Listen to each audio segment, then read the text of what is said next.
you all for being here this evening. Can we please have roll call? Booth. Here. Bozeman. Here. Disharum. Here. Posthauser. Here. Park. Here. Reed. Here. Zawin. Here. Okay, can we all please stand for the pledge?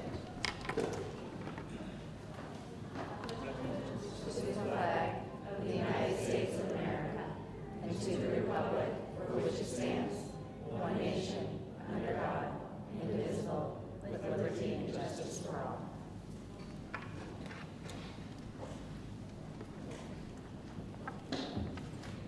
Okay, we're now going to move into our public hearing portion of the meeting for the ISBE waiver for driver's education fee.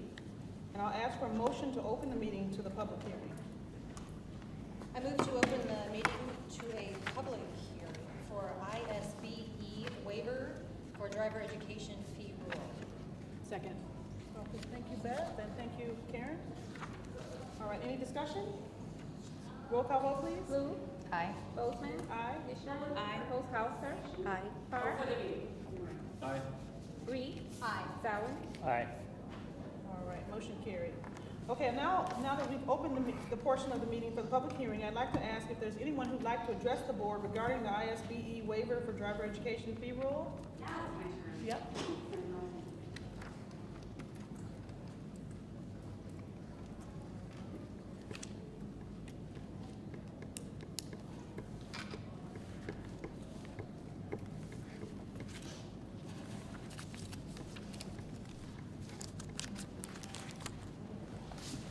Good evening.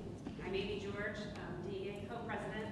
And I just want to ask the board that as you consider this waiver, I'd like you to think about how the money is going to be used. Reimbursement for instructional costs, as you know, is provided partially by the state. And as long as we keep getting traffic tickets, that will continue to be funded because that's where that money comes from. The fund is funded, reimbursement has been timely and consistent. One of our concerns is that part of the application and reason given for the waiver is to help salaries and benefits of staff. Illinois School Code states that the district's costs used in this calculation shall not include any portion of the salaries or benefits of school personnel. So that's in direct contradiction if that is a portion of what you're looking at using for that. The board has approved a 3-year contract with the Adult Education Association, so in our minds, salaries are set and budgeted for a 3-year cycle. Obviously, we're going to look beyond that 3-year cycle at some point, but salaries should be budgeted in there. And it just kind of sets a dangerous precedent to us using student fees for salaries and benefits. We do have a growing population. We are concerned about those instructional costs, but what's to keep once this door is open from increased band fees, increased art, family consumer science, student fees, because in essence, this is a student fee. So just opening that door to allowing student fees to go for salary or benefits, we think is a dangerous precedent. If the district needs to increase fees because of our growing population, which we certainly understand, as long as that fee is reasonable, we would support that. As long as salaries and benefits are not used to justify that increase to the public. Thank you. Thank you.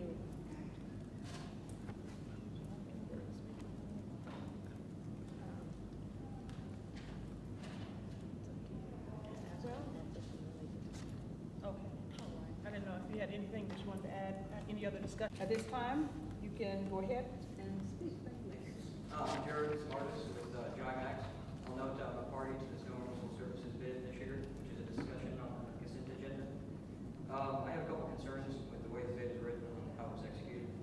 Firstly, salt considerations here. If you infer from the calculations, it seems as if Nelnet has probably been getting maybe charged more than maybe is appropriate.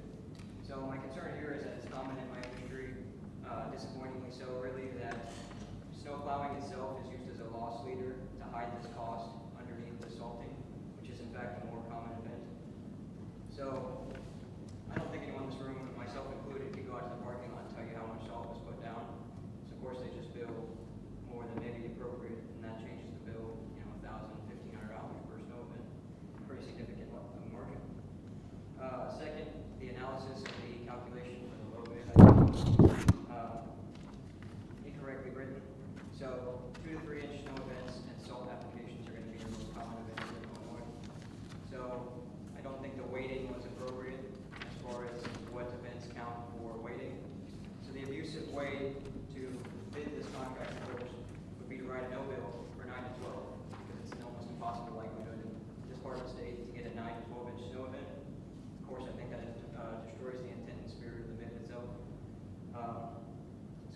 concerns, I'm going to move ahead with some pluses I think I can offer that maybe the competition cannot. Firstly, our leadership at GIMAX here is Dunlap alumni, class of 2011. We work and conduct business in the school district itself. We also have worked with the high school in the past. We did the landscaping on both of the signs out front, including the second time when the new sign was installed. We also donate the landscape maintenance twice a year for those two beds, as well as the tree you see as you drive in. I want to note as well, all of our equipment is owned and operated by our own personnel with no subcontracting. I think that gives a huge step up in quality, timeliness, and being able to address concerns with the parties that actually are doing the work in the field. As far as price, I saw prices comparable with the low bid this year, as well as, again, my accurate billing. I don't overbill, I don't overapply. I want to note on the low bid on 2 to 3 inch snow removal, which is your most common event.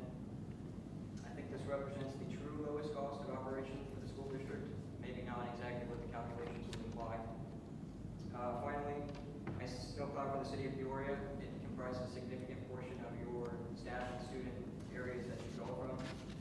So I stand behind that work wholeheartedly, and I think that the bus drivers and staff from these regions would attest to the quality and timeliness we have out there. I'd also like to note that I've never had a stuck or delayed student or bus from any of my city of Peoria snowplowing routes, and I don't intend to start if I haven't your parking lot's not clear in time. So thank you, and I appreciate the time. Thank you. I just have one question. Did you submit a bid? I did submit a bid. You did, okay.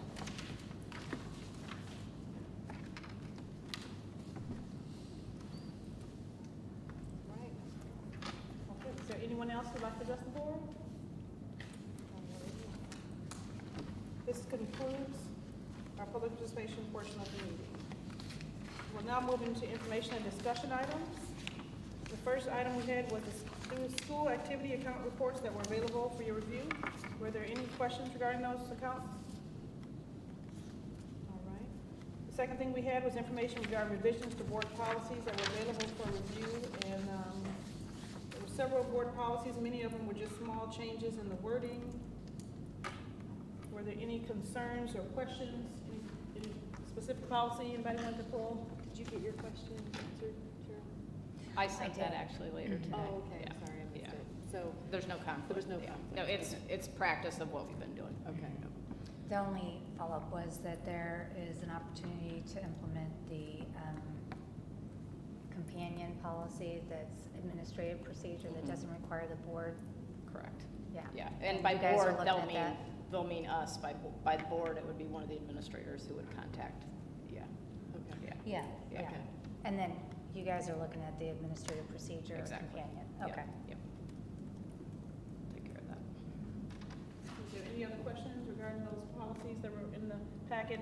And just to let the board know, I know we had some concerns before that there were several, like, I don't know how many it was, 12, it was more than 10 policies at one meeting. And so there was discussion about that, and I think, Lisa, this time it would have been what, like 14? Actually, Renata said 18. 18. So instead of the 18 that you would have seen, Wow. we took the recommendation from the board, and there were only, I think, seven of those 18. 10, I Or think. 10 10, that were in yeah, the packet yeah, today. yeah. But the others will come later, but. They'll be here next month. That's Yep. nice. Yeah, just so there's not so much. Even though many of them were small changes, it's not a whole lot, they were short to read, but just so we don't overload everybody with so much information. And the ones next month are very minimal as well. This packet was not a whole lot. All right. Okay, now we'll have Mrs. Beverlin, and she's going to present information and answer any questions regarding the FY17 budget.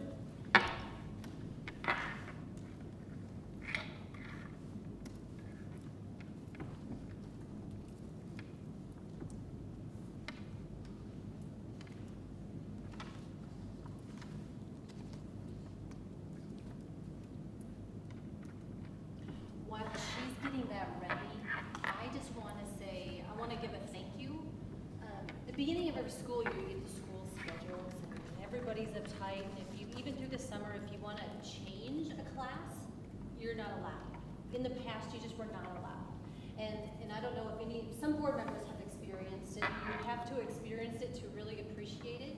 But we had asked for some changes, and my my son wanted to change a class. Sent in an email, and I was sick to my stomach, thinking this is going to be just another argument. And I quickly got a reply back, said it was done. And I can't tell you what that means, like just as a parent to know how easy it was, and it was just a warm feeling that it's going to be a great year. It was just, I can't tell you how nice that was, and that would maybe not have been done in the past. So thank you. You may not even know history, and that's fine, but thank you. Please do, because it was very nice. And I was able to brag about doing that. My friend was over last night, and she said, oh my gosh, I have to change my daughter's schedule. They're not going to do it. They're going to be so upset, and blah, blah, blah. And I'm like, well, guess what? I just had the same problem, and it wasn't a problem at all. They just took care of it immediately, so I was able to brag about our new process. Thank you. I'm done. Sorry. Thank you for that. Thank you. So the FY17 budget, we've talked about it since last October, so we're getting down to the stage of final approval, but this is the latest and greatest on the FY17 budget. The annual operating budget is just under $48 million, or just under $49 million, and our equalized assessed value is just over $867 million. Our tax rate this year is at 4.6, and our EAV increase is 3.8. And there's some slides in here later, and I'll explain that. But when we say the EAV increase, that is 3.8% over what it was last year, not above zero, but over what the EAV was the previous year. Long-term debt, we have just a little over $67 million out in long-term debt, which is about 58% of allowed, and we're actually sitting very well. A few years ago, we had some bonds that had been refunded, and there was money in escrow and some bonds that were getting ready to come off the books that prevented us from being able to really look at projects that we may want or need to do, actually. And then, so we're sitting very good if we need to do any building projects, additions, or anything like that as far as what we're allowed to bond. Enrollment, right around 4540. My numbers may be different than what Lisa just showed but we're right in there. Additional staff. So we had 14.4 full-time equivalent certified staff and 1.2 equivalent of support staff. Staff district-wide, 5 administrators, 5 district-wide administrators, 13 building administrators, 4 program directors for our support services, 291 certified teachers and instructional staff, and then 333 non-certified.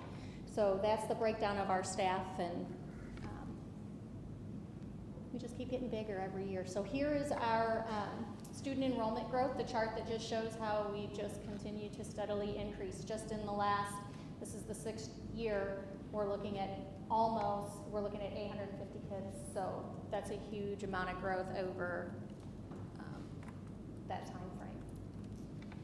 Certified and non-certified admin paraprofessional staff year over year, so you can see where we're at as far as staff goes. Back in 2013-14, we were at 552, and 14-15 was when we went through the budget cuts, and we're back up, even with the staff that we've had to add for growth, to 547 employees. The tax rate, as you can see, it has gone up. The 2014-15 year was when the high school construction project came on the books, so that was part of that jump there, as well as increasing IMRF to bring it up to actually cover its costs. But even at 4.6, we are still, actually, we even beat Hollis this year, the lowest in Peoria County as far as tax rate goes.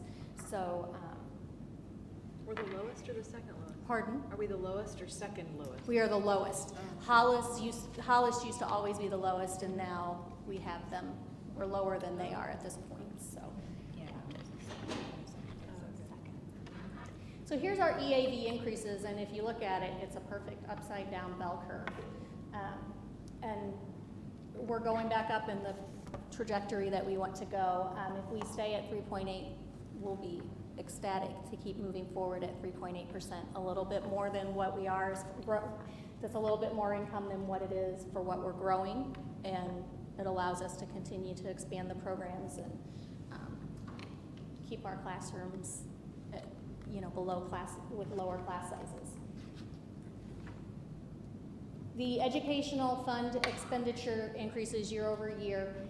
For 16-17, it's about 3%. And what I want to show, and I'm going to flip back and forth between these two, is like in 15-16, we had a 3.1% increase, and the education fund increase was, the cost in the education fund was 2.4. And then in 2016-17, we're at 3.8, and the increased cost is 3%.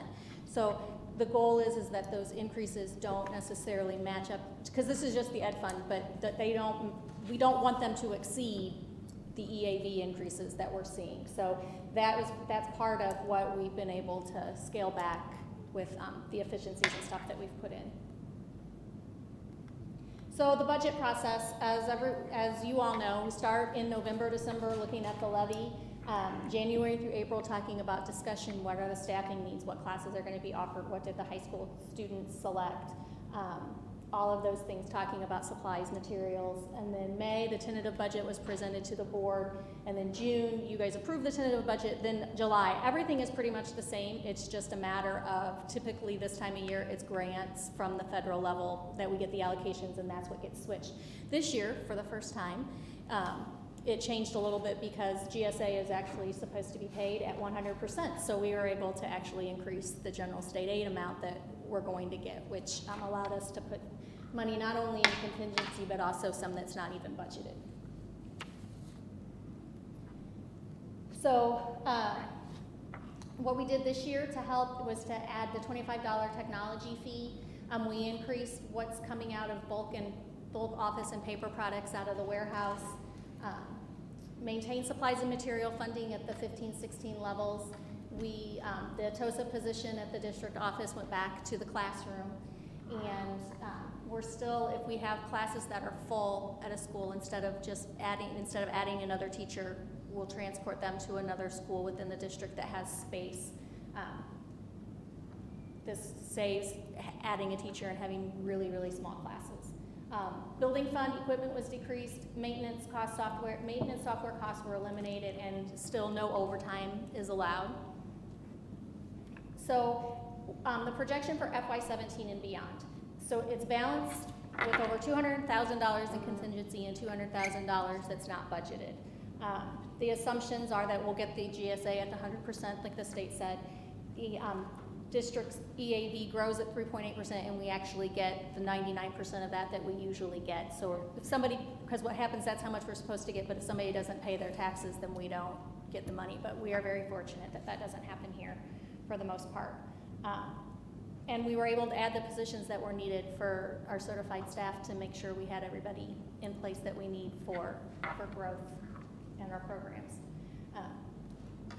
The budget is projected to be balanced through 2021 based on continued EAV growth, state funding levels maintaining at the 16-17 levels, and federal funding growing at 1.5%.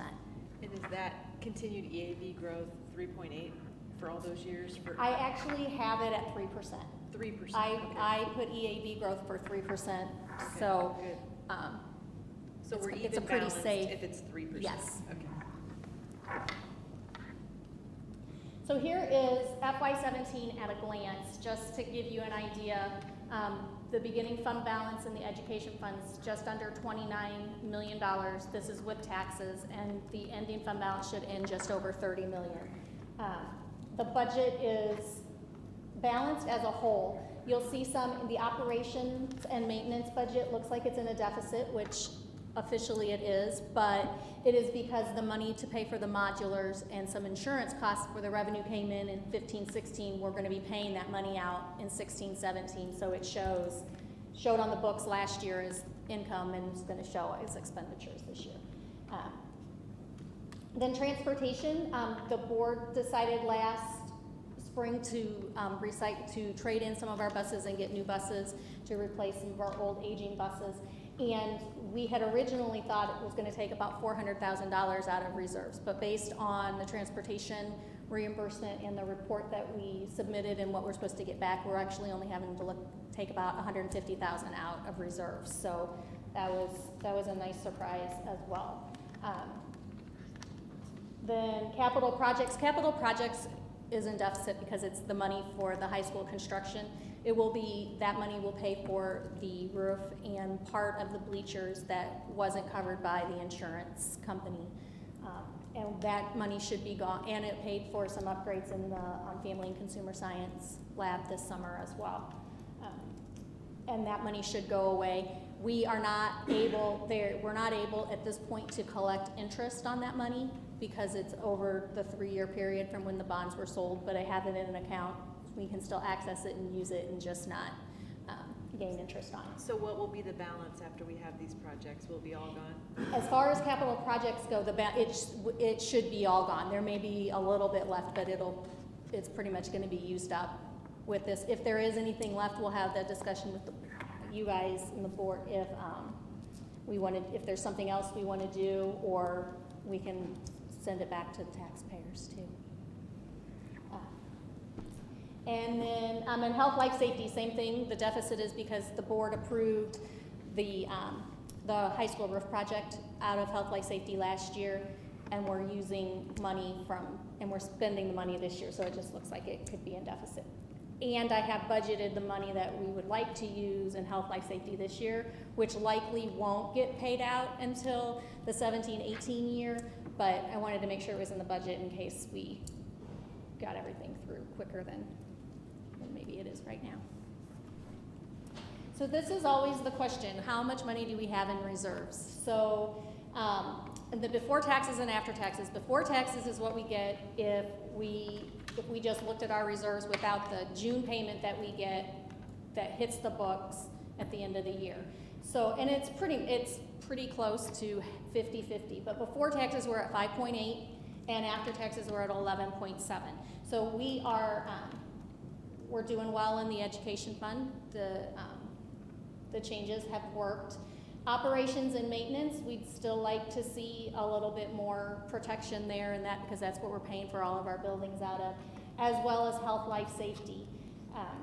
And tort, we'd like to see some more in tort as far as reserves go. It looks high, but that's just for the expenses that are in tort, that are budgeted in tort for that percent. What you really want is tort to be about 1/4 of your total budget, and have it in there in case there would be in case there was some settlement or something would happen that we would have.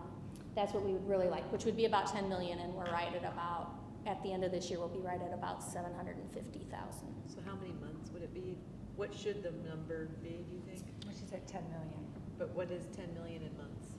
We would, 10 million on the whole budget as far as it would be about 70. So we're only about 1/10 of where we're only about 1/10 of where we want to be for the reserves in tort, because it was levied very low for several years to stabilize the tax rate. So you'd want how many months? If you take, it's 70? It's not, you want, in the tort fund, it would come out, to get what you really want, it would look like 70 months. Wow. In the ed fund, it would look like 6 months. You know, it would look a lot. Because the tort fund is so much smaller. Yes. So our revenues, as always, we're about 90% local, 8.5% at the state, and a little over 2 from the feds. So we are very fortunate to be reliant on our own property owners. Did it change much from last year? It hasn't changed much. It's, I think 2 years ago, I think local was 88%. We've actually gone up a little bit. And the state and federal seem to flip back and forth a little bit, between 2.5% at the federal level and 8.25% at the state level. And here's the expenditures by object. So 51% are salaries. That makes sense, because we're in the service business of educating kids. And then benefits are 16%. Our purchase services, supplies, and capital outlay all are at 7%, so that's pretty equal. The other column, which is 12%, is our debt services as well as special education tuition. So that's where that chunk of money, that big chunk, because that's what everybody always asks, because it just says other. I don't have to go through all of this because we've talked about a lot of it already in the budget. We talked about that one, we talked about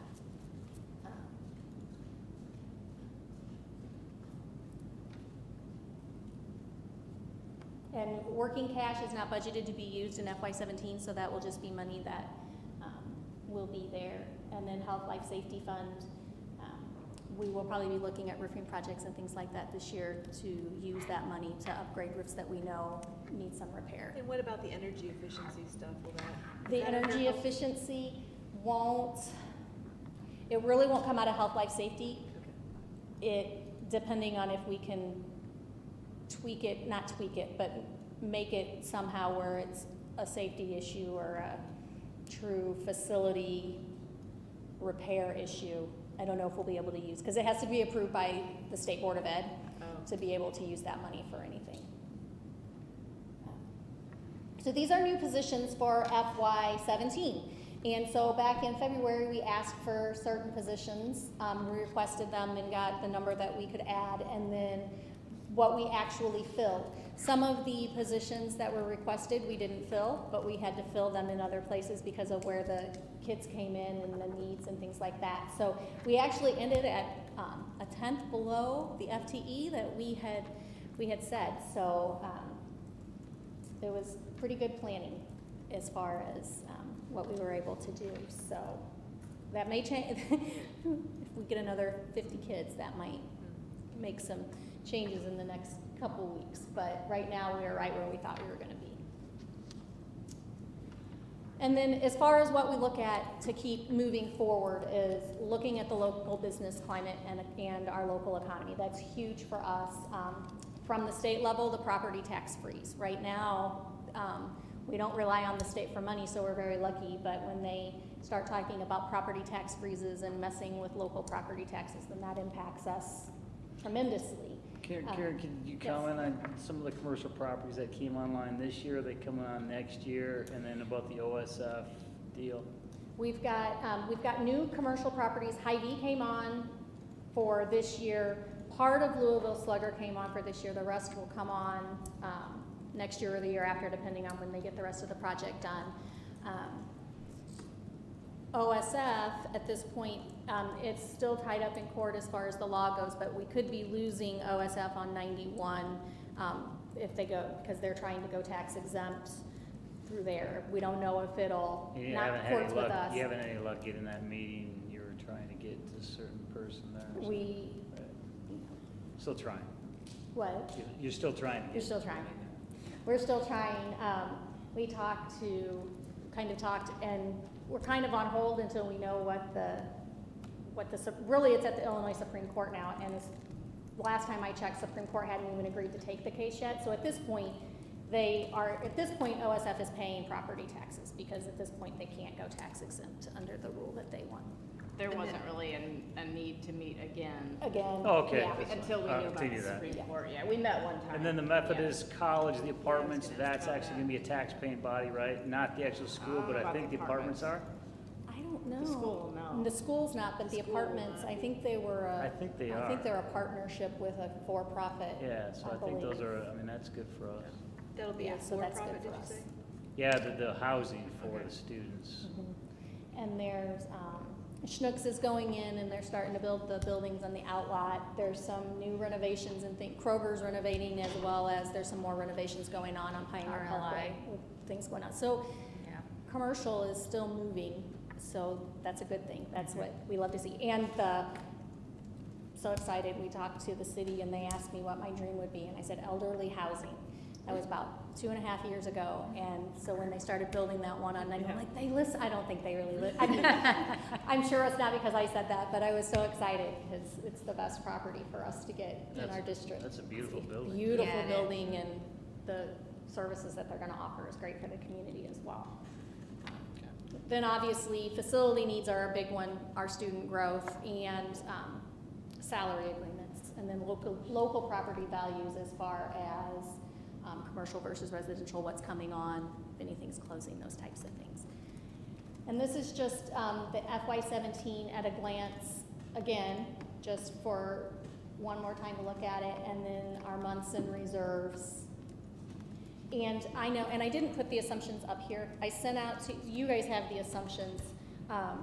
And I know that some of the questions were, well, what do we do if these come true? And that's what we'll talk about starting in October when we start to get the information from the county assessor and things like that. If any of those assumptions come true, we'll have those conversations then about what would have to, what we would do, how we want to mitigate anything that might happen. Maybe we'll, be having a better conversation and it'll go even up higher than we want it to. So.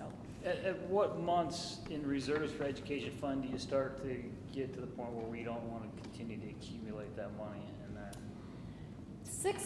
The 6 months that we have right now is pretty much where the auditor, that's the lowest place Right. that the auditor wants us to be. So I would say if you got to about a year before taxes, we'd be in a really good spot. Okay. Because what that money does is allow us to react to any downturns or anything without having to overreact and be able to make decisions for long term rather than having to go, oh my gosh, we can't pay for this, so we've got to cut and not be able. So we want to be able to Basically, see 2 years, what 2 really years. happens. Yeah. Okay. Okay.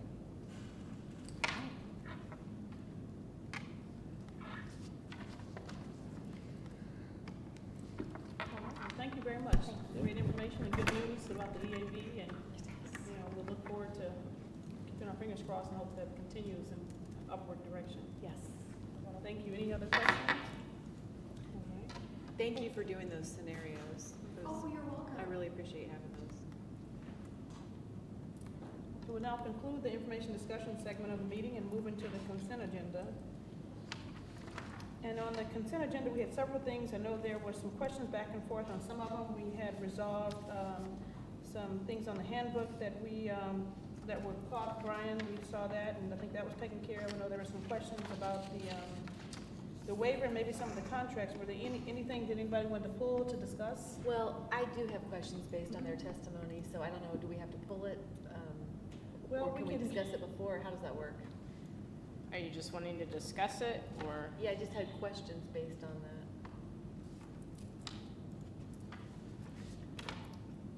I just don't know if we can approve everybody else, everything else, and then just come back Yeah. and discuss It's just that one. and discuss Yeah, if it. it's just the one easiest item. way. If it's just Yeah. the one If it's just the item. one item, we'll go Okay. through the consent Yeah. agenda. If there's no other questions or concerns regarding the other items that are listed, we can go ahead and we'll do the approval of the consent agenda, and that'll be minus J, which is approval of the snow removal contract. And then we'll come back to that and have full discussion, and then Okay. we can come back to that approval, okay? Did anybody else have anything else on the consent agenda? Any concerns? No? Okay, then I'll go ahead and ask for a motion to approve the consent agenda, as presented in the August 10th, 2016 meeting, minus J, approval of snow removal contract. I move to approve the consent agenda as presented for the August 10th, 2016 Board of Education meeting, minus the snow removal portion. Second? Okay, thank you, Cheryl. Thank you, Karen. Any discussion? Roll call vote, please. Disharum. Aye. Posthauser. Aye. Park. Aye. Reed. Zawin. Aye. Flu. Aye. Bozeman. Aye. All right, motion carried, thank you. Okay, we'll go ahead and open it up for discussion for J, approval of snow removal contract. Yeah, so I just wondered, what about putting more weight on the lower snow removal and salt? What's the reasoning? It is weighted, the lower snow removal is times 4 compared to every other one is just times 1. Times one. So the lower snow removal is weighted. Okay, To and account for the fact that that's what will happen most. does it happen 4 times as much, or does it happen more than that? Depends on the year. It depends on the year and based on what we've seen in the past. We had just as many 3 to 6 snows as we have 2 to 3. So it just depends. Okay, and what was the difference in these bids? How much? The winning bid was at 42,770, and the next bid was at 49,617. So about just under $7,000 apiece. Salt was the same per Okay. bidder. So the difference was in the higher, I was just wondering what page in the board book with Yeah. the information, so I don't have to repeat it. oh, right, But- okay. but- Yeah, that'd be great. But I'm not sure what page. Mine does have a page number. Does anyone have I it just up on clicked their on board the book? action Yeah, I have it up. Mine just says 2 of 10 for the actual contract. But, you know, this is going through QuickView. Do you go through QuickView? Oh, I was Okay, I That's the see. easiest I way. If you go clicked, through QuickView, you can just Okay, pull I'll right go down back to to QuickView. consent agenda Okay.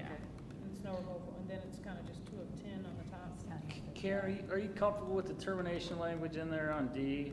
I mean, I just, from a service side of things, it says corrective action, but I mean, like just, As far as for what? on the snowplow, are you comfortable that we have enough ability if the service isn't up to snuff? Absolutely. You think that that language supports that? You've had to do that in the past? We upped that language a little bit in this contract because we haven't quite had what we needed in the past. And put language in there also as well that the amount of snow that we receive will be mutually agreed upon by both parties in some way that will come up with some determination of how that's going to be measured, because there's been discrepancies in the past in making sure that we come up with a way that we're all on the same page. And it's hard because the only official snowfall is at the airport. That's not necessarily the same as what happens here. Oh, right, that's the one, right. So Good project for your science class, something else. is it possible then that somebody puts, okay, snow event, I'm trying to understand this. So if somebody bids higher for the 9 to 12 inch, it's not based on a number of times. 9 to 12 is just one event, so everybody's, Oh, everybody's 9 to 12 event, that's what they're saying. So somebody could say, I'm gonna charge a lower amount and just hedge that they're not gonna have to do it very often, even though the cost to them may be actually higher.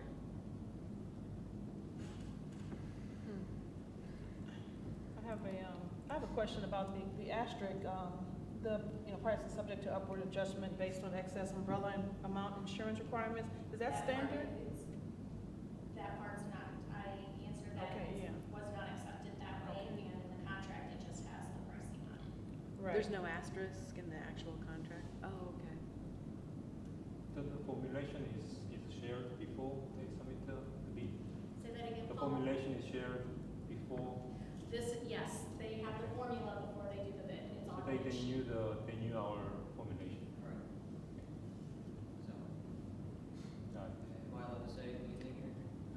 No, unfortunately not. Yeah, sorry, but thank you for sharing the information that you did share. I just wanted to ask, how often are we changing, I guess, suppliers or the bid? How many times? This is a 3-year contract, and with the option, the district's option to renew in year 4 if the company chooses to stay with the same rates, just not more than CPI. And as far as how long the previous snow group was here, it was at least, I would say 6 years, if not 8. If not longer, yeah. They've been here, So this is a new company. this is a new company. Karen, correct me Or if the I'm, district. oh, I'm sorry, Sure. Yeah. correct me if I'm wrong, but these documents were originally written by our legal counsel, Yes. right? And does this company, have they provided services to other area school districts or? Okay, we've checked. We are not an unknown entity. There were some people who wanted to bid that, Tom actually sat down and talked with them, talked about what equipment they had, and what our expectations were, and they decided not to bid because they couldn't meet the expectations that we had. So, Tom does not have any concern about whether they can do it, and I have no concern because if they don't do it, we have written in there, if they don't do it, we can cancel the contract because they haven't performed to our expectations and cancel that. Well, that was, I was kind of getting at. It says 3 days, they have to correct it though. That's why I'm asking if you're Oh, they comfortable with that have 3 language. days to correct it? 3 days, but not in that sense of 3 days. Well, I of just snow, might but- wanna- But 3 days, that if there was Oh. an issue, they have 3 days to tell us what their plan is, that this isn't gonna happen the next time. But if it does happen the next time. But then they might be able to say, well, I'm gonna try to correct that again if it's a different thing. I just bring it up, it looks to me that we got an attorney on the board, Cheryl, you could look at that and see if that's strong enough for you. Have we ever had that issue in the We can't- past with performance of snow bids? Have we No. ever had an issue? No. And you have a lot of historical data, right, between those? Well, I just read, companies? sorry to interrupt, but in reading what was provided to us, there was a couple of accounts that did have Black Shore that they weren't providing the service. Whether this is accurate or not, I don't know, but that's what was provided. So that's why I bring up that. Right, and it's, just using the historical data from the past, right, I mean, we know how much surface we have to cover, we know how many buildings, we know what the contract looks like each time. So, within a year of this contract, you'll know how to kind of gauge, appropriately with the prices, and if we feel that there's something. Absolutely, we will, yes. I mean, this contract if snow continues to fall for this 3-year period, we should save $30,000 to $40,000 over what we paid the past 3 years, for the same services. So, And is there anything in the bidding process that says that they're going to try to use the same drivers? No, as as long as the work gets done.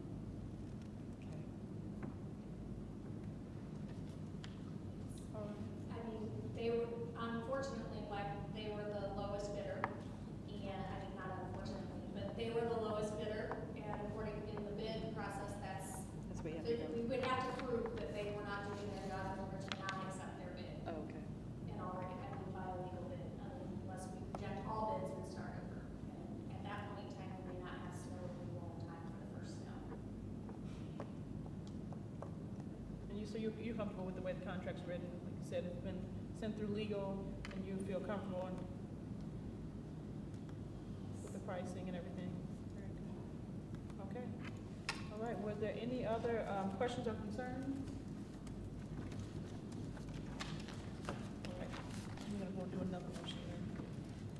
All right, then I'm gonna ask for a motion to approve consent agenda item J, snow removal contract. I move to approve consent agenda item J, approval of snow removal contract as presented. I second. Thank you, Paul. Thank you, Teresa. Any discussion? Roll call vote, please. Posthauser, Aye. Park, Aye. Reed, Aye. Zawin, Aye. Luke, Aye. Bozeman, Aye. Fisher. Aye. All right, thank you. Motion carried. Okay, we'll now move into the action item segment of the meeting. And you have a bill list and a treasurer's report that was included in your board packet for review. And Mrs. Beverlin, once again, gave us a great financial presentation already this evening, is available to answer any questions regarding the packet this month. Did anybody have anything? Did you want to share anything other than what you've already shared with us? No, it's pretty much just a typical August, so nothing that stood out. Okay.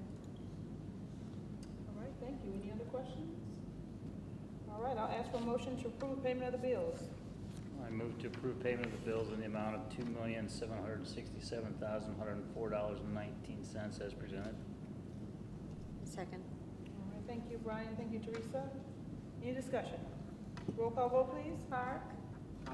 Reed, Aye. Zawin, Aye. Luke, Aye. Bozeman, Aye. Fisher. Aye. Posthauser.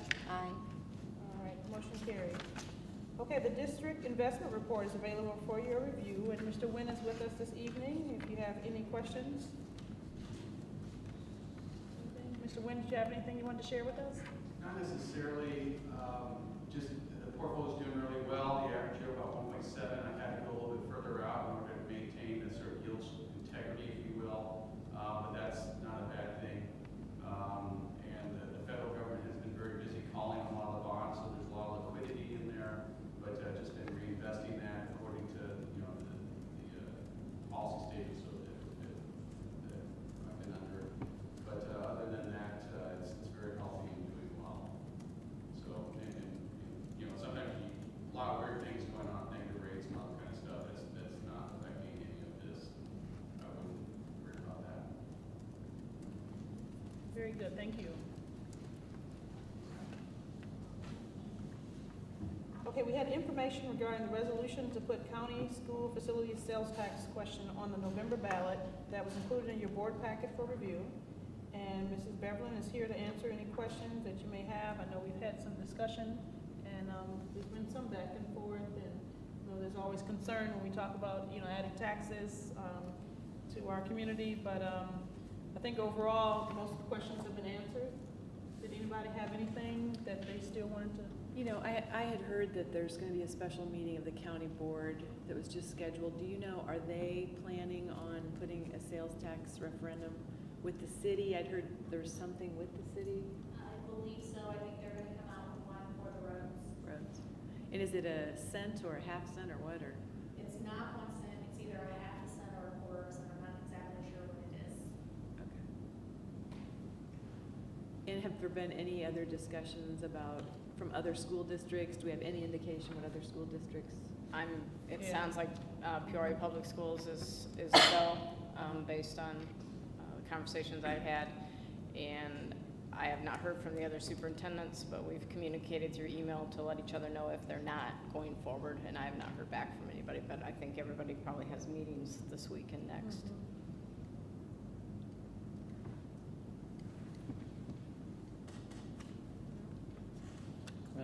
I just quick comments. I went through the math, and I think as you know, being elected by the Dunlap School Board and the community, when you look at this potentially for the district, I think we, you know, owe it to at least our taxpayers here to support this. I'm a conservative guy, but when you go through the math, if we're going to be able, potentially, if this goes through, it's $1.4 million, correct? To the district, and if we were to raise $1.4 million on the backs of our taxpayers, they got to pay 100% of that $1.4 million. Under this scenario, the $1.4 million we're only 16% of the population of Peoria County. So it's a big win. It's hedging our bets that if real estate taxes go down, you know, I think if you wear your Dunlap School Board hat for this community, I think it's hard to not look at our taxpayers on supporting this. What do you think, I mean, given that it failed last time by, was it 60-40? Could be more than that, gap, yes. You know, and given the economic climate is not as good as it was a couple of years ago, do you think it's worth the effort? You know, staff can't work on it during the day, but you know, they work on it in the evenings, and there are resources of businesses and other people who have to support the campaign to get the word out. Do you think it's worth the effort of all of that? Well, I mean, I think when you know, it has if a we don't low- spend money on the marketing effort, to me, I mean, I think the upside for our taxpayers and our students and the school districts are, you know, there's a big upside. If you don't get in and it gets passed, that, you know, all that money's going to other schools that are gonna be part of it. So we're gonna pay 60% of it, right? No. If it goes through? No, we still. No, if it passes, we would get it no matter what. Yeah. Oh, no matter what, to support it. And, I mean, we don't spend school dollars, you Yeah. have to privately raise that money for the campaign to occur. I think it's gonna be a tough thing to raise the money, number one. I don't think it happened, I don't think they raised that much last time. I don't know what the figures were. I don't remember. I think it was between $10,000 to $15,000. Yeah, and that's just nowhere near what has to be done in terms of an education effort, because it's a complicated thing. I mean, the argument against it is really easy. You're against tax increase. But the argument for it is you have to explain all that, you know, the benefit. It takes a lot of money to do that explanation. I don't think it's possible for it to pass. It may not be passed this time, but like last time, it's kind of every opportunity comes, we educate it more and more and more, at least for our school district residents. But what happens if you have a lower performance, you know, in the election, in the referendum this time, because the economic climate is worse? I think to Paul's point, it still builds on that education piece of it. Even if it doesn't pass and it gets swamped, you know, and it just, you know, you still have taken the time and the opportunity to build on it. And to Brian's point, you know, I think if you make it, and if you put the numbers in perspective and you realize that you're benefiting way more than you're putting in, you know, to our taxpayers. I think that message is easier to resonate, you know, and I think that, and I don't think it's that hard of a message to say. If you put the numbers and the data speaks for itself, you know, and would you rather, you know, would we rather raise taxes just for our taxing body in our community of Dunlap schools, which would be far greater impact? To me, that's a better sale during an economically depressed time, because you don't want to be more impacted during that time, more so than any other time. So if you sell it that way, I mean, and everybody who's touching Peoria County, everybody who's buying anything, coming to the baseball fields, or, you know, staying at the hotels or conferences or IHSA basketball tournaments, all of those things are helping, you know, the district. Right. As On the opposed other to hand, us. we only get 17%, and we may be putting in, we don't know what our taxpayers are putting into that sales tax calculation. It's probably a little bit higher than. But the other scenario is 100%.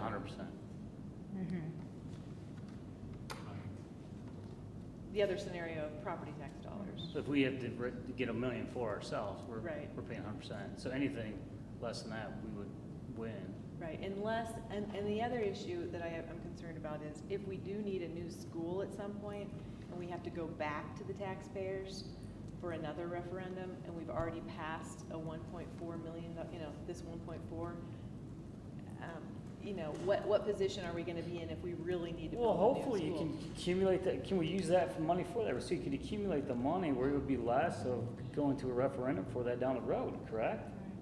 I mean, do we So it think that's lessen it enough for again. our building needs, is to have the 1.4?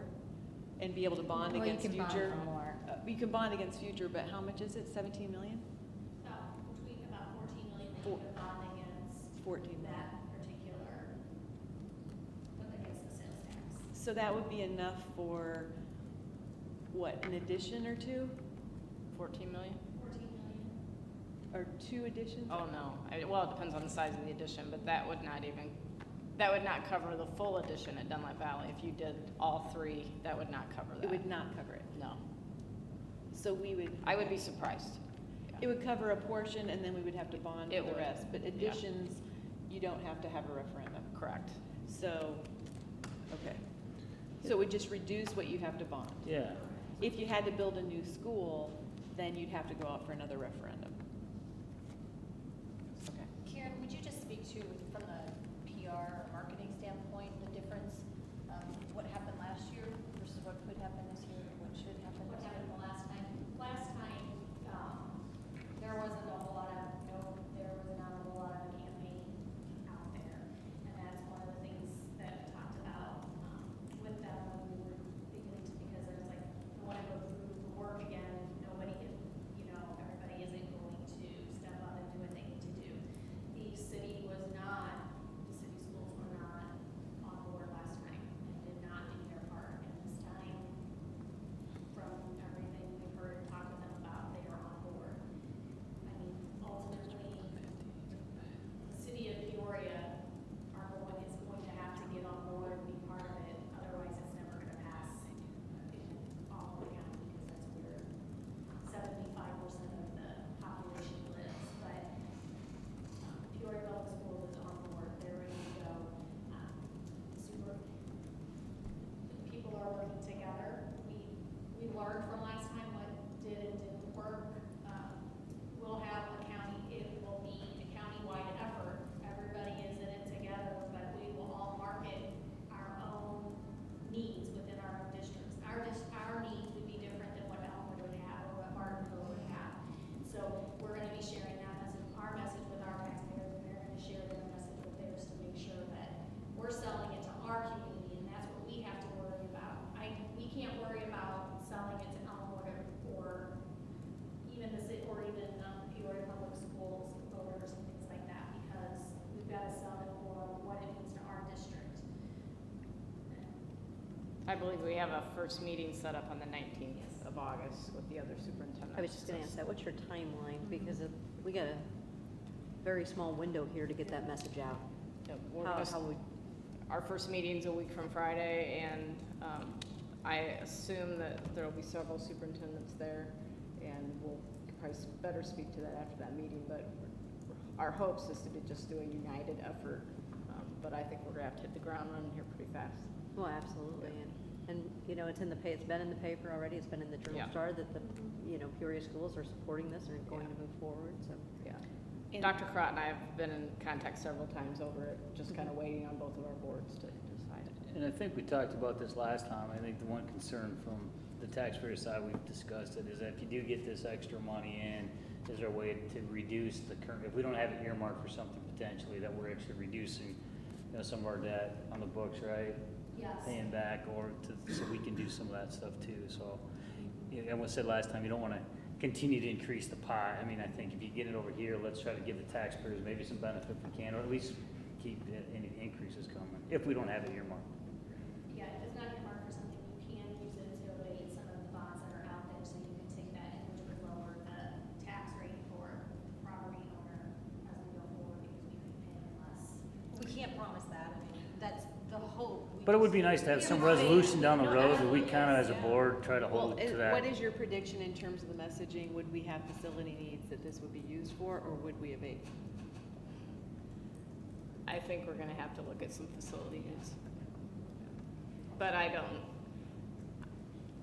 it's too early to say that, but that, if I had to make that decision today, I think we would be here talking to you about needing some facilities space, especially at our elementary and middle, well, obviously in our middle school as well, but our elementaries are, they're just completely full. You know, so, we're gonna have that discussion here, and we will in September, early September. And I haven't seen, you know, last time the mayor was against it and the city of Peoria was kind of against this. Do you have any indication of what their position will be this time? I don't know. It hasn't come out as quickly as it did last time. Well, you'd But think with the shape of, it hasn't been passed yet to get you'd on think with the shape of ballot. District 150, they would be fully supportive of something like this. They need help big time. What was their The reason problem last is, time for being? I mean, from a business standpoint, the taxes in Peoria, sales tax in Peoria is already really, really high, especially for the restaurants and hotels, because they have that, what's it called, motel, hotel.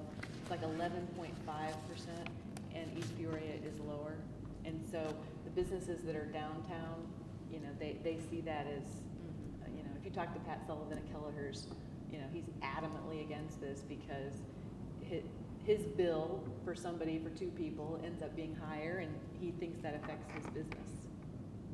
So. But does Pat live in the Dunlap School District? He doesn't. No, but he has grandkids. He would have some benefit. He has grandkids. So that was the city's stand, that was because. Well, I don't know what their stand was. I No, last year presume, wasn't good for, wasn't good for businesses. Is I- that- I think so, but they use sales tax too, right? They use sales tax, they get sales tax, and, the city came out against it last time. And then within a year, they approved sales tax increases for business owners. I mean, Westlake has a sales tax increase. So it's okay for, it's okay for that, but it's not okay for the schools. And so, They get such a smaller percentage. I think they think that schools take up more, you know, because, I don't know. For good reason. Right. But I mean, they're being squeezed like anybody else, you Yeah. know. Absolutely. Yeah, I mean, like I say, I think it'd be great if we could always keep, you know, our taxes low and we didn't ever have to increase and we didn't have to look at these things. But, you know, to Brian's point, I mean, you know, I think ultimately it's, you know, it's a vicious cycle, right? People move where there's good schools. Where there's good schools is where there's good facilities and good teachers and you can afford to improve and have better programming. All that takes money, you know, so at some point it's gonna catch itself and, you know, with due diligence, you try to keep it low. You said we were the lowest tax rate right now. I mean, so I think we have a pretty good story to tell, quite honestly. You know, I just think it's, if all the districts are together and it's a concerted effort, whether it passes or not, it's building upon the message and maybe it one day will pass. And that may be the day when you really need it, you know, and we all stand to benefit from it and it's kind of spreading everything out as opposed to the same taxpayers, you know, being taxed over and over and over again. This really spreads everybody shares that responsibility, you know, just by the sheer spending. And we have people from outside of our community that are also adding to that pot, and I think that's the message that really makes it make sense. So, Did you have anything else on it?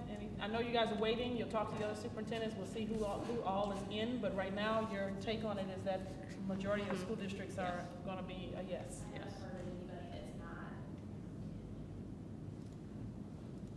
I just spoke, well, through email with Dr. Crott, I believe on Tuesday. She said they were moving forward. And just based on the paper, I would say it's accurate. All right, any other discussion, any other questions, concerns before we move to action? All right, let's see. I will go ahead and ask for a motion to approve the resolution to put county schools facilities sales tax question on the November ballot. I move to approve the resolution to put county school facilities sales tax question on November ballot. Second? All right, thank you, Paul. Thank you, Brian. Any discussion? Roll call vote, please. Reed, Aye. Zawin, Aye. Flu, Aye. Bozeman, Aye. Disharum, No. Posthauser, Aye. Park, Aye. All right, motion carried, thank you. All right, well, this concludes the action item segment of the meeting, and the board will now move into closed session. Can I please have a motion to adjourn to closed session? I move to adjourn to closed session for the following purposes as stated in the Open Meetings Act. 1, the appointment, employment, compensation, discipline, performance, or dismissal of specific employees of the public body, and 2, discussion of minutes of meetings lawfully posted. Second. All right, thank you, Beth, and thank you, Teresa. Any discussion? Roll call vote, please. Zawin, Aye. Flu, Aye. Bozeman, Aye. Disharum, Posthauser, Aye. Park, Aye. Reed. Aye. Thank you all. Versus consent agenda for 2016-17? I move to approve, go ahead. I move to approve the human resources consent agenda for 2016-17 as presented. Second. Any discussion? Roll call vote, please. Flu, Aye. Bozeman, Aye. Disharum, Aye. Posthauser, Aye. Park, Aye. Reed, Zawin, Aye. All right, motion carried, thank you. Now I'll ask for a motion to approve the closed session minutes. I move to approve the closed session minutes of the regular board meeting of July 20th, 2016, and special board meeting of July 26th, 2016. Second. All right, thank you, Beth. Thanks, Paul. Any discussion? Roll call vote, please. Bozeman, Aye. Disharum, Posthauser, Aye. Park, Aye. Reed, Aye. Zawin, Aye. Flu, Aye. All right, motion carried, thank you. Okay, the board will ask for any requests for future agenda items at this time. I have 2. Okay, Beth? Why have we not, when I first moved here, I wondered why we didn't have an air condition in the gym. And I didn't know if it was because it was girls' sports, maybe because it's not attended as much as the boys' is, but it gets so hot in there, it's just ridiculous. And I was just in there a while ago, and the coaches were just talking about it too, that they, no matter what they do, like, one's been here for 7 years, and they just can't get it to cool off, even when they open the doors. So air conditioning in We'll the gym? find out from Mr. Grimm. Okay. Let's do. Yeah, And Mr. Graham, okay. the second thing that I have, Ally, Probably was maybe, is there big fans on the ceiling? they There don't are. There are. move air, period. Yeah. That's, There's no air movement at all. It's awful. it's good to be hot. It's good to be what? Hot. Less injuries, I right? think Less about pack the injuries, place yeah. though, and pack the place is. Well, anymore, It's unbearable. even to play any sports outside over 90 degrees, heaven forbid, right? Yeah, you were. All right, Beth, you have a second? It's too hot for my son or daughter. Yes, I think she Yeah, does. the other one that I have is, an Ally, Karen emailed you and I emailed you, and it goes in regards to those, reportable infectious diseases, but this specifically, mice. And I mean, with all due respect, with the principals, they wanted to cut down on attendance, but I disagree from a standpoint as a parent and as a board member, that we want to partner with our parents, in making and helping help us. So, there was a situation where someone had lice, contracted it, didn't know, sister contracted it, who wasn't even in school. Mom contracted, they didn't know what to look for, they weren't given that heads up, blah, blah, blah. All summer long, scratching heads, but they didn't figure it out. Mom went to get her hair cut, and the hairdresser went, I can't touch your scalp. So if you have, want to skip to strep throat. If parents know, some kids are strep carriers. So if you know that strep is in your classroom, you know what to look for in your student. You know, the symptoms that may not always be so obvious. You can go get medical help right away. If you're not notifying parents of lice, you don't get that heads up. And parents are angry that they're not being told if lice is in the classroom. They feel they're being lied to, they have the right to know, so they can fix it. And it's a kind of a big deal. When you get lice, you have to bag up your clothes and your blankets, your comforters, and your pillows, and it's a big process. And as a parent, I would be I'd be a little upset if I didn't know what to look for. And usually that letter states that, this is what you look for, if you find it, this is what you do. We're here to help you, please help us. So you're looking for more communication on exactly what that is, in addition to the websites that are provided on the lice practice? Okay, I but think how do they notification know? that there is lice in the classroom. We don't notify parents if there's lice in the classroom, because we also don't notify if there's flu or if there's strep in the classroom either. You should, But we don't. you should. It- I mean, I do don't we want to have- argue, but that's ridiculous. Do we have any don't do that. confidentiality, there a I reason? think, that You we don't- cannot do this? What's the reason that we don't? So the reason that we don't is because, as you are aware, when students have lice, it becomes a social emotional issue for that student. And people automatically think that it's, you're gross, you're icky, you're dirty, and that's not it at all.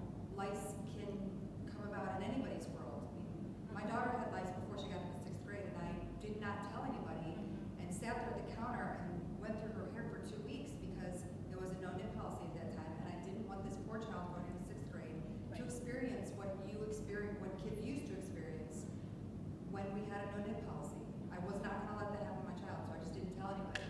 She found it herself and informed me before school started, and then we started the whole process. So Beth, I do know what it's like for a student to have lice in your own home, and it is very difficult, and it's very emotional for the student and for the parents that are going through it, and the brothers and sisters. So to pull kids out of class or to send letters home to the whole classroom really becomes a social emotional issue for that child, because they're. Well, if you don't identify the child, Yeah, if how you don't does it become identify the social child. emotional? If you don't identify who the child is, just say there's been a case of, could you please make sure? But you know how kids are. Oh, she was itchy. They'll find out. She went up to the office and, Right, but it She happens. missed school. It happens That's the only anyway. person who missed. I mean, they find out about it anyway. We've had a couple instances where, people find out about it even though we haven't. I mean, said even that. taking it further, I mean, doesn't it common sense wise, if you know that strep's going on in the classroom, even to send a letter out, hey, by the way, strep's going around, watch your kid, if there's a flu or whatever, to me, if you just made it more of a notification on a number of different fronts and just say, hey, this, Yep. maybe, and that would be kind of, No, you're absolutely right, Brian, and that's what we decided to do. So Amy Cranford, who's our district nurse, has created a back-to-school letter to send home to parents, and she's gonna do another one around strep and flu time. She's gonna do, she can provide whatever information. Yeah, we've gotten that before. Well, the problem was with strep. So if you're a strep carrier, sometimes you don't always have typical symptoms. You can be atypical, and if you keep that too long, before you know it, you get aches and pains in your joints, and you have rheumatic heart fever, rheumatic heart fever, and you don't want that in a student either. So it's preventive medicine is how I see it. This is what you look for. Please help us take care of you. Can we do, would it be an option, to your point, we never want to put a child in any kind of emotional distress, right? We understand we want to protect the other students, but we don't want any kid to be singled out or anything like that to happen, but would it be possible to put out like an alert that, a case of strep or a case of lice has been detected in our school? Like so then it's much more widespread. I mean, I know it kind of sends alarm and you don't know where is it, second grade? but let me just jump in here, what I just heard people talk about, when you get lice, correct, and your daughter had it, they emotionally, without anything else, right, they're upset about it. Sure. Oh, So if you don't notify the kids in the classroom and other kids get it, aren't you doing the same thing without, if you don't try to keep them from getting it emotionally, they're gonna get, Oh, you're saying regardless. It's gonna be it's more tried. if it's there's gonna be passed. more, if it's gonna get passed on, aren't they emotionally getting damaged by having lice as opposed to preventing those others? It's also more difficult you don't contract lice, it doesn't jump. No, I get it. It's more difficult. But I mean, we're trying to, than you realize. but I'm saying we're trying to protect the one but then if we don't know about, if we don't look out for our kids, right, then everybody can get it, right? I mean, sharing hats and brushes and ponytail holder, I mean, there are earphones, earbuds, I mean, if more kids know about it, they're gonna be more careful about it. We had an extensive conversation about this with the admin team, and also even Cranford is involved in the conversations.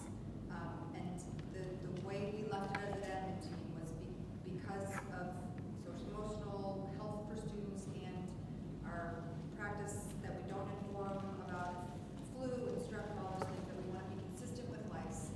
And we came to the agreement as an admin team that Amy Cranford would provide communication, more often and better communication to parents district-wide. So I think I attached an example of one of those letters to a board update, an example of what she would send out at the beginning of the year. And we can send those things intermittently. So it could either be, say a case comes up somewhere in the district, she can send a letter specific to lice, just, throughout the district without saying it was in your building or this building. It's just communication again. And I think as an admin team, we really felt like that would be an important way to get communication out, provide what parents need to know about whatever situation it is, and then just be more aware. So would we say If that's the understanding, that parents know, if you get a, would they if say you get a there's a district case? alert, you know, So they would watch, indicate that, it's not just gonna be a general look in your information. child's hair, if they're itchy. But Take it why, easy. why alert the whole district when it's only at one school or? Well, when we alert. Right, this is not when alert. there's Well, no, voice it's out that there. weird, yeah, no, I know, I was just using that. You're just So saying you would that these indicate are there was a like case timely notices. detected, or is this just an information about lice in Just general? Right. information about lice. Yeah, I think there should be a Just like communication. Wouldn't parents say, wait a minute, why am I getting this? Yeah. Wouldn't they, right? Yeah. So either way, so Brian brought up a point, I think. No matter what information goes anywhere, if you keep it quiet, that student who has lice is gonna feel bad no matter what. There's nothing you can do about it. Well, So what's the harm in protecting, why are we protecting one as opposed to protecting all? Well, I'll just, Yeah, that's- I say, mean, that's- I think it's a good discussion, and like you said, you wanted to add it, so you'll check on the best practices, you'll bring us back what your admin team had shared with you, and then we can look at it and maybe see what other districts are doing, Yeah, and, and I've already. Well, let's say it was whooping cough, if there was whooping cough, right, in the classroom, wouldn't we have some responsibility to notify parents or anything like that? I'll have to check with Amy Cranford on that. But why wouldn't we? Because we might make them feel bad. And I Right, know well, no, these but- guys are but there's certain- fantastic. there's There are certain there's things certain you have rules, to. right, yeah. Well, I there's know, certain I rules get it, about- some things you have to, but I'm just saying, why do you make the differentiation? Some things you between- have to, yeah. I think that's a good suggestion too, just, I mean, you've laid it out and that's your recommendation and it's based on your group, and the nurse. And other districts. And that's the thing, And if I'm saying maybe too, if that. Despite what other districts do, I still think it's wrong. I still think we. Yeah, And we I can continue agree. to have the conversation, look into it, and see if there's if there's a better way to handle it. I mean, I think also it is probably more of a hassle for the administration when they do notify parents that there's lice in the classroom, because then you probably get all calls from. Well, I don't think the And I- decision and I- was based on burden. And I almost think instead of the of, if administration, you but could I just, understand the reality of it, but I don't think that would go into your decision making. Okay, it isn't? No. So I you mean, don't it get a wasn't bunch of calls? decision factor. You may get a bunch of calls, but. Oh, You get a bunch of calls anyway, I mean, it's, And But that didn't they don't impact know, your you don't. decision for your No, recommendation, I not guess is what I was trying to say, because it is So- a reality. of Ally, it. is it fair to say that you could put some information together, and maybe you and a couple of principals could do a presentation at some point in the next Yeah, few maybe the months? nurse. And Amy Cranford? Yeah, and with the nurse, Yeah. and not just for this, for all. On all communicable- diseases yeah, like that. everything that you think could affect any student that we have. Yeah, and because that way we have a broad idea and a broad kind of look at anything that could be affected. All right, thank you, Beth, we got your two down. Anybody else have anything they want to share for future agenda items? just wondering, are we gonna get an agenda on the board retreat before the board retreat? Yes, we discussed, I know we've been talking about several items, we've got them down, Retha has them, but we can put together something. Yeah, I'd just like to see it ahead of time, just to kinda get my Yeah, thoughts just all the together. things that we shared about the, evaluation. Anybody that's sent anything, I've sent it Yeah. on to Renata, just to keep a list, so. So we have a list of Yeah. things. I mean, and she rather has than some just a things that- couple days before, it'd be good, I don't know if there's a way to. well, say it I'd like to have it, I mean, when is it coming up? It's the 31st? 31st of August, so. maybe next week or something, just look at what's Maybe the, what's just the bullet item so points. we can update it. She probably already No, we'll has just it. put in the board update. Just so we can update with what's, Yeah. what, Retreat I items just that need have to been jog my requested. memory a little Yeah. bit. Part of the, Yeah, I part think of the so board too. update on Friday, maybe by next Friday. Oh, something yeah, like that. absolutely, Is yeah. that okay? Yeah, yeah, That'd be that's simple. fine. Then I can look at it and then say, what about this, or, All right, any other items? No? Okay. All right. So can I just say one thing? I'm Go sorry. ahead. Just a reminder that Monday is Teacher Institute breakfast. Is there anybody that's not coming?